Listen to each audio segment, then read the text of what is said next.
Сәлем достар, қайырлы таң. Сіздерге көрсетейін деген қазір бізде СФ деген бол, яғни ол не?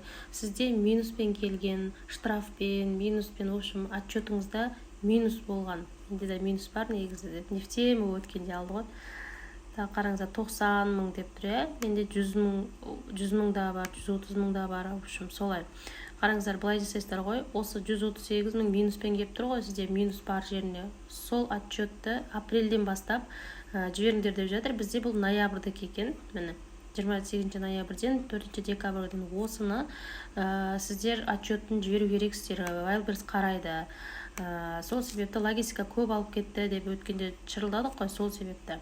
Міне осы жерден мына скачать дегенді оң жағын басасыздар да, отчет дегенді басасыздар. Солай скачать етіп аласыздар да. Сосын маған хабарласып видеомызды жалғастырамыз. Мінекей осы жерден скачать етіп алдыңыздар, и соны сіздер WhatsApp-пен бізде Мөлдір ханым бар, сол кісіге жіберсеңіздер отчеттарыңызды өткізіп береді, және де үлгеріп қаласыздар.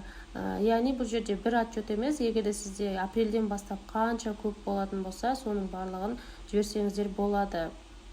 И және де әрине қымбат баға емес, арзан бағамен, және де Умидадан десеңіздер сіздерге скидка жасап береді. Ақпарат пайдалы болса лайк басып, комментарий қалдырыңыздар, реакция қалдырыңыздар. Сол себепті штрафтарыңызды иншаллах қайтарып берсін Wildberries деп, біздің дәмін қаншама отменалардан шығады. Сол себепті қандай да бір отчетыңызда минус бар, соны барлығын жібере берсеңіздер болады.